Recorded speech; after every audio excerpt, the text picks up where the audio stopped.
Empty your pockets, everything now." The man doesn't move immediately.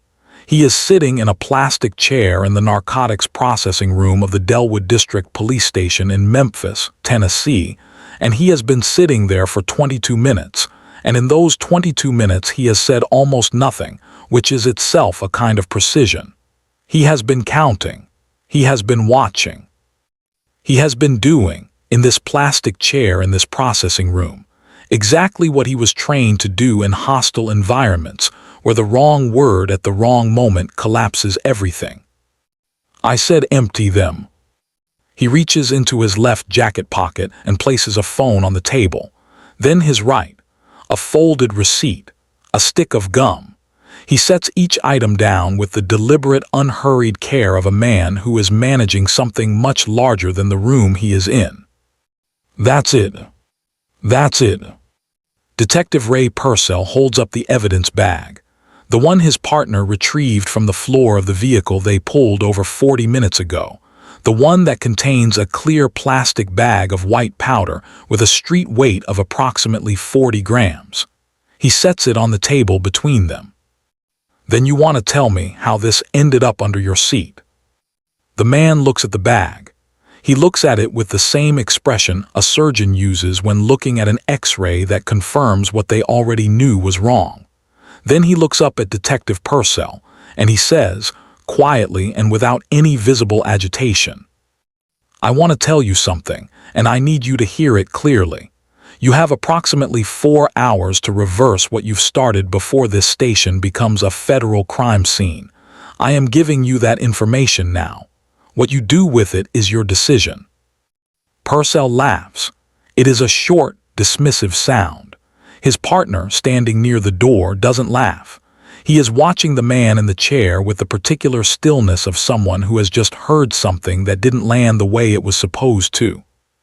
What happened in the next 6 hours inside and outside the Delwood District Station would bring 8 separate federal units to its parking lot, result in 2 criminal indictments against sworn Memphis police officers, trigger a DOJ pattern or practice investigation into the entire narcotics division, and produce a federal court filing that a senior law professor at Vanderbilt would call one of the most precisely constructed civil rights complaints I have encountered in 30 years of practice. None of it happened the way Detective Purcell expected. None of it happened slowly. Before we go any further, drop your city or country in the comments right now. Where in the world are you watching this from? And if you're new here, subscribe before this story gets any further, because the next part of what happened inside that station is something most people don't believe until they see the documentation. You will want to stay for all of ITL. His name is Special Agent Darius Ellington Cole. He is 39 years old. He has been with the Federal Bureau of Investigation for 13 years, 8 of which he has spent in the Bureau's Organized Crime and Drug Enforcement Task Force, a unit whose operational methodology most people never see, because the people who work it most effectively are never the ones in the press releases. Darius is not in press releases. He is, by design and by professional temperament, invisible in exactly the ways that matter most. He grew up in North Memphis, the part of the city that doesn't appear in the tourism materials, the part where the infrastructure is older, and the school buildings are named after people nobody teaches anymore, and the options available to a child are determined largely by which adults in that child's life refuse to accept that the options are limited. Darius had 2 such adults. His father, a postal worker named Charles Cole, who also ran a free after-school tutoring program out of the church basement every Tuesday and Thursday for 11 years, never missing a Tuesday or a Thursday, not once. And his grandmother, Mabel, who had raised 5 children in that neighborhood and whose philosophy of life could be summarized in the sentence she repeated to Darius so many times it became the background sound of his childhood. Outwork the room, every room, always. He outworked every room. He graduated in the top 12% of his class at the University of Memphis. He earned his master's degree in criminology from Vanderbilt on a partial scholarship and a full loan that he paid off in 6 years. He applied to the FBI at 26. He was selected.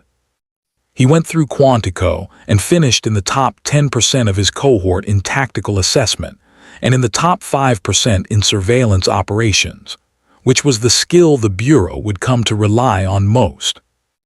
In 8 years on the Organized Crime and Drug Enforcement Task Force, Darius has participated in 31 operations. He has infiltrated 4 criminal networks. He has spent, across those 4 operations combined, more than 900 days in cover so deep that no one outside a core group of 4 people at the Bureau knew his actual identity. He was, in 2 of those operations, living a life that was not his, driving a car that was not registered to him, answering to a name that was not his, sleeping in apartments rented under identities he had built from the ground up, one document at a time. He has never had his cover broken in the field. He has never failed to walk out. He is also, when he is being himself, a quiet man who reads history, specifically military history, specifically the history of intelligence operations, specifically the chapters that deal with what happens when a carefully constructed plan meets an unanticipated variable. He has read those chapters more than once. He finds them clarifying. He was, on the evening this incident began, 10 days from the conclusion of a 7-month undercover operation targeting a Memphis-based fentanyl distribution network that had been responsible, according to task force intelligence, for at least 43 overdose deaths in Shelby County over the preceding 18 months. He was in the 3rd and final phase of the operation. He was driving a 2019 Dodge Charger registered to a cover identity. He had 43 names in a file on a secure server that he had spent 7 months building toward indictment. He was 3 days from a planned controlled buy that would produce the capstone evidence. He was thinking about the 43 names when the lights came on behind him. Detective Ray Purcell had been with the Memphis Police Department for 11 years. He was 41. He worked narcotics. He had, in 11 years, accumulated 22 complaints, a number that would have ended most careers in most departments, and had, in this one, produced 9 internal reviews, 6 findings of insufficient evidence to sustain the complaint, 2 findings of policy deviation, resulting in letters placed in his file, and 0 terminations, 0 suspensions, and 0 reassignments. 14 of his 22 complaints involved black men stopped in vehicles in Memphis's north and northeast corridors. In 11 of those 14 cases, contraband was reportedly discovered during the stop. In 7 of those 11 cases, the charges were later reduced or dismissed at the prosecutorial level, for reasons that included insufficient chain of custody documentation, questions about search procedure, and in 2 cases, findings by a court that the initial stop lacked articulable reasonable suspicion. In one of those 2 cases, the presiding judge had used the phrase, "The evidence of proper procedure here is thin to the point of transparency," in a written ruling. Purcell's supervisor had received a copy of that ruling. It was placed in a file. Purcell remained in narcotics.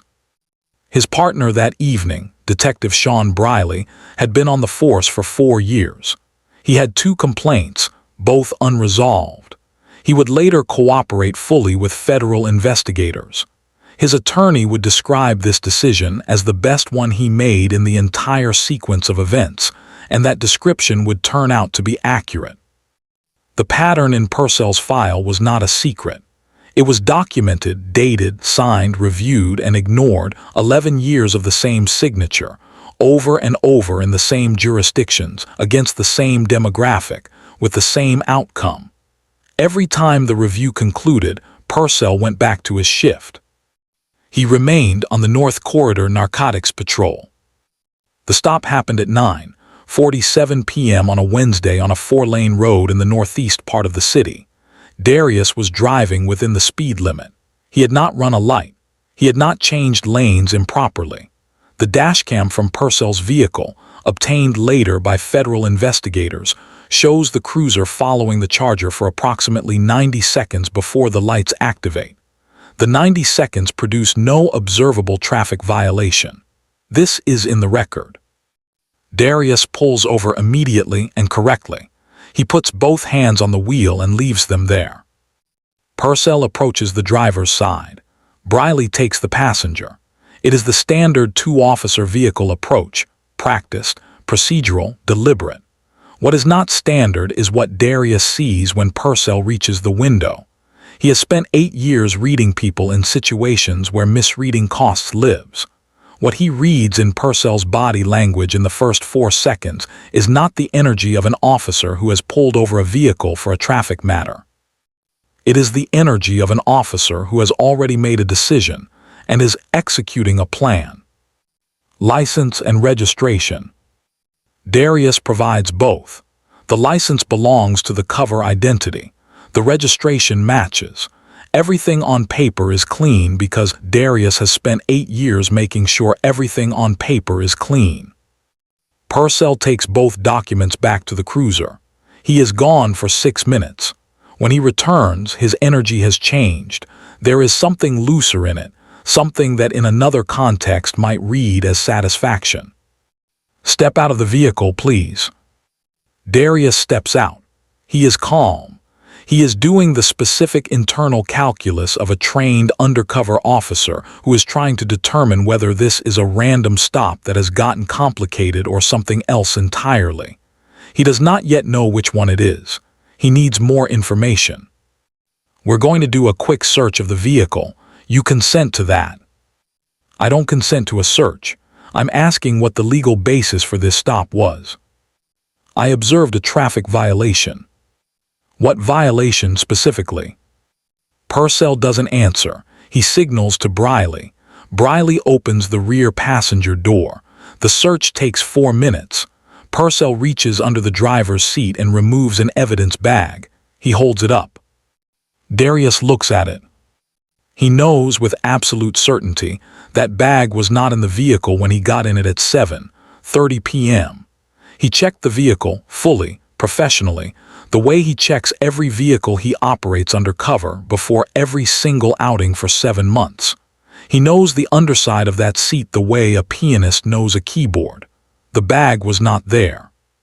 He also knows with equal certainty what this means, and he knows what the next move is. The next move is not to announce who he is in a dark parking lot to 2 officers who have just planted evidence in his car, because that information in the wrong sequence does not protect him. It escalates. He says nothing. He is taken to the station. He sits in the plastic chair in the processing room. He begins counting. He begins watching. He waits for the moment when the right information, delivered to the right person, lands with maximum consequence. That moment is the phone. Quick question for everyone watching. If you discovered you were being framed for something you didn't do, and you knew the truth would come out if you just waited, could you stay completely silent and trust the process? Drop your answer below. He asks on his 3rd request to make a phone call. It is his legal right. It takes 40 minutes for the request to be granted, a delay that will appear in the federal complaint with specific timestamps. When the phone is placed in front of him, he dials a number from memory. It is answered on the 2nd ring by a woman who, when she hears his voice, does not say hello. She says, "Location." He tells her one other thing, the name on the evidence bag tag that Purcell filled out.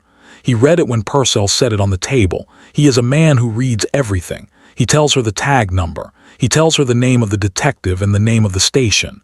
Then he says, 7 months, I need this contained. She says, give me 2 hours. He says, Purcell gave me 4, you have 2. She says, understood.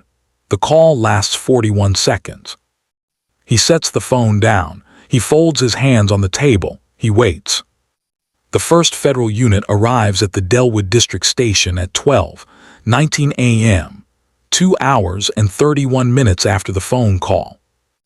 It is a 4-person FBI evidence response team, traveling in an unmarked vehicle, carrying a federal preservation order for all physical evidence.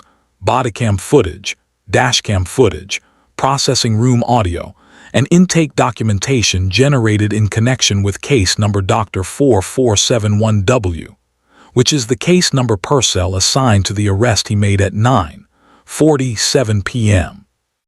The preservation order is signed by a federal magistrate judge. It arrived in the magistrate's inbox at 11:44 p.m. It was reviewed, signed, and transmitted within 22 minutes. This is faster than the standard timeline for emergency preservation orders. It is not the fastest it has ever moved. When the subject of the order is a federal agent whose cover may have been deliberately burned by local law enforcement, the timeline compresses. The station commander, Captain Doris Elam, is reached at home at 11:58 p.m. She is told, in a phone call from the FBI's Memphis field office special agent in charge, that one of her detectives has arrested an active undercover FBI agent, and that the evidence used to justify that arrest requires immediate federal preservation pending investigation. The call lasts 3 minutes. Captain Elam is described by multiple witnesses as arriving at the station 14 minutes later, still wearing her coat over her pajamas, which is the kind of detail that tells you how she processes urgency. The 2nd and 3rd federal units arrive by 1:05 a.m. The 4th and 5th, including a DOJ Civil Rights Division team and a federal forensic unit, arrive before 2 a.m. By 3:15 a.m., the Dellwood District Station parking lot contains 6 federal vehicles. By 4:30 a.m., 8 federal units have passed through the building, and every piece of documentation associated with Purcell's shift that evening is under federal seal. Darius is released at 12:47 a.m. He walks out of the processing room the way he has walked out of every room in 8 years of undercover work, without drama, without a visible exhale, without any outward acknowledgement that anything unusual has just occurred. He is met in the hallway by his FBI supervisor, Special Agent in Charge Patricia Worden, who looks at him for a moment and says, "The operation." He says, "Intact, 3 days, let's not lose the 43. She nods, they walk out together. Behind them, the Dellwood District Station is no longer a police station in the ordinary sense. It is a federal crime scene, and every person in it who was involved in the events of that evening is about to find out what that means. Do you think Detective Purcell understood what he had done the moment those federal vehicles started arriving, or do you think he believed it could still be explained away? Tell me what you think in the comments. The Memphis Police Department's first statement, released at 6 a.m. Thursday, 6 hours after the federal units arrived, described the situation as an ongoing matter involving coordination between the department and federal law enforcement partners, and stated that the department is fully cooperating with all relevant federal processes. It did not mention Detective Purcell by name. It did not mention the arrest. It did not acknowledge that a federal agent had been taken into custody and charged. The statement was 41 words long and contained no verb that committed the department to anything specific. By 8 a.m., it had been cited in coverage by 4 national outlets. By noon, 22. The federal forensic analysis of the evidence bag recovered from Darius's vehicle was completed within 72 hours. It found that the bag contained fentanyl consistent with packaging from a known supplier in the Shelby County distribution network, the same network Darius's task force had been investigating for 7 months. It found no fingerprints from Darius on the bag or its contents. It found 2 partial prints that were not Darius's. One of those prints was identified.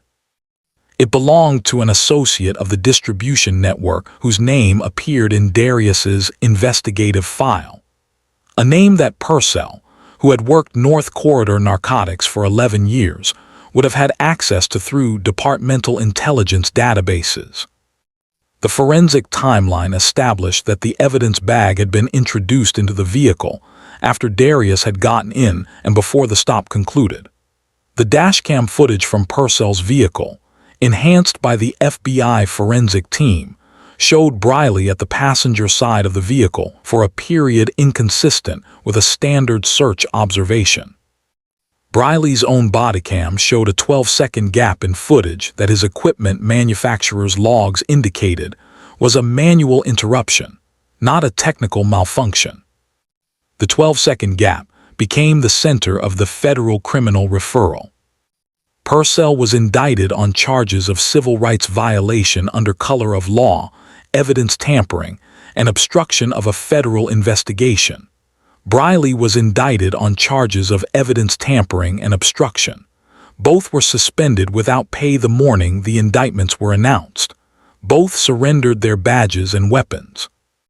Purcell's attorney argued publicly that his client had made a good-faith stop based on observed behavior, and that the forensic findings were subject to interpretation. The U.S. Attorney's Office, in a brief filed response, noted that the forensic findings had been reviewed by 3 independent analysts and were not subject to any interpretation that supported Purcell's account. The U.S. Attorney's response was 7 paragraphs long. Each paragraph ended with a citation. It was the kind of filing that doesn't leave room. The DOJ simultaneously opened a pattern or practice investigation into the Memphis Police Department's Narcotics Division, specifically the North Corridor Unit, citing Purcell's 22 complaints, the documented history of questionable stops, the chain of custody failures that had resulted in 7 prior cases being reduced or dismissed, and the departmental response to all of it, which the investigation's preliminary findings described as a sustained failure of supervisory accountability that created the conditions in which this incident became possible. That investigation is ongoing. Its preliminary findings, released 6 months after the incident, identified 4 other cases in Purcell's complaint history that warranted separate criminal review. 2 of those reviews have been opened. Both are active. The city of Memphis settled with Darius Ellington Cole for $2.4 million. Darius had one condition before any number was discussed, a condition his attorney communicated in the first settlement meeting and which was non-negotiable: the full public release of the forensic findings, the dashcam footage, the bodycam gap documentation, and Purcell's complete complaint history, unredacted. The city's attorneys requested 2 weeks to consider it. Darius's attorney said they had 1. The city agreed. Darius donated $750,000 to the Innocence Project, specifically to its work on cases involving planted or fabricated evidence, a category of wrongful conviction that is among the most difficult to prove and among the most devastating in its consequences. He donated $500,000 to a college scholarship fund at the University of Memphis for first-generation students from North Memphis pursuing careers in law or public service.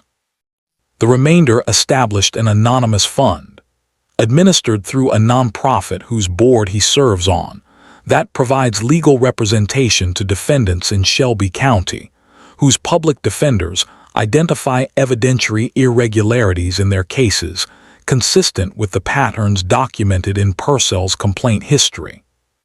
The fund is anonymous because Darius said the point was not the gesture. The point was the 43 people whose cases he built for 7 months, and the people those cases were built to protect, and the people who came before them and didn't have an evidence response team arrive at midnight. The 43-name operation concluded successfully 11 days after the incident, on schedule. Darius ran the final controlled by himself. He was back in cover 48 hours after walking out of the Delwood District Station. His supervisor described this as either the most professionally disciplined thing she had ever witnessed or the most alarming, and said she had not fully decided which. Darius, when told this, said, "The 43 names were why I was there. Everything else was something that happened on the way." His right wrist was bruised from the cuffs for 10 days. He did not photograph it. He did not mention it in any filing. The federal complaint was built on the forensic evidence, the dashcam, the bodycam gap, the fingerprint analysis, and the documented complaint history. It did not need the bruise.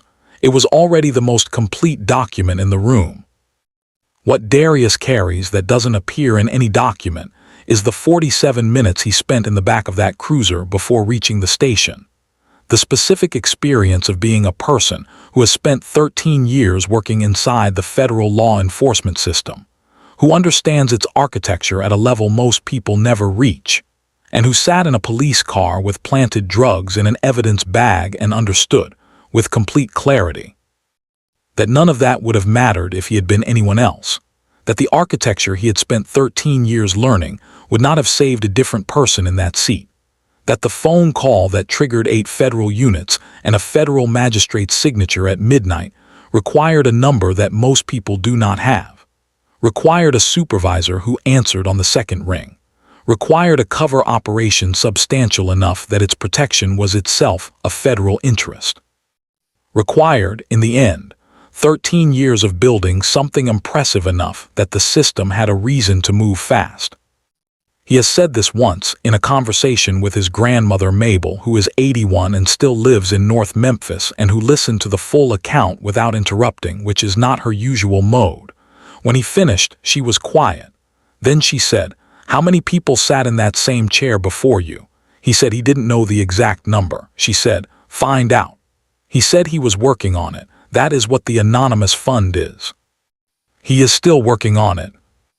Darius Cole's case is not the story of a system that failed accidentally. It is the story of a system that had been failing deliberately and incrementally for 11 years, complaint by complaint, review by dismissal, until the conditions it created produced a night in which a detective with 22 complaints and a documented pattern of evidence irregularities felt confident enough to place a bag of fentanyl under the seat of a man he had just pulled over on a road in northeast Memphis. The confidence is the finding, not the act the confidence, the specific certainty that the system would absorb it, that the review would be conducted and the finding would be insufficient and the letter would be placed in the file and the shift would start again on Monday. That certainty was not irrational. It was, in 11 years of evidence, completely rational. The system had taught Purcell exactly what it would and wouldn't do. He had taken notes. What broke the certainty was not the system.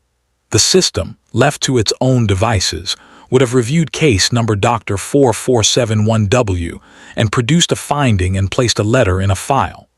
What broke it was a phone number, dialed from memory, answered on the second ring, by a woman who knew what the words 7 months and 43 meant and moved accordingly. Body cameras help. Forensic independence helps. Federal oversight of local narcotics units helps. Pattern or practice investigations help. They are necessary. They are not sufficient. What is sufficient is a standard of accountability that does not require the person in the plastic chair to be a federal agent with a memorized emergency contact and a 7-month operation at stake. What is sufficient is a system that treats the first complaint with the seriousness that the 22nd complaint finally, catastrophically, compelled. We are not there. The question is whether we intend to get there, whether the lesson of Darius Cole's 47 minutes in the back of that cruiser is that the system works when it has to, or whether the lesson is that having to is a standard we have set far too high, and that the cost of clearing it is being paid by people whose names are not in any federal filing, who sit in plastic chairs in processing rooms in cities across this country, and have no number to call and no operation to protect, and nothing to protect them except rights that, on that particular night, in that particular chair, mean exactly as much as the people around them decide they mean. That gap is the case. The settlement doesn't close it. The indictments don't close it. Closing it requires deciding that the standard applies before the 8 federal vehicles arrive. Closing it requires deciding that it applies on the first complaint, on the first stop, on the first night. Darius Cole is back in the field. He does not discuss his cases. He outworks every room. He always has. He is not waiting for the system to protect him. He knows too much about how the system works to wait for that. What he is doing, what the fund is, what the 43 names were, What the 7 months cost is building from the inside, the thing that the system has not yet decided it wants to be. He is, in this as in everything, precise. If you stayed with this story all the way to the end, thank you for that. Stories like this one demand more than a headline. They demand the full weight of what actually happened and what it actually means. Share this if you think it deserves to be heard. Drop your thoughts below. I want to know what stayed with you. And if you believe that accountability has to come before the crisis, not after it, subscribe. We're here every week. See you in the next one.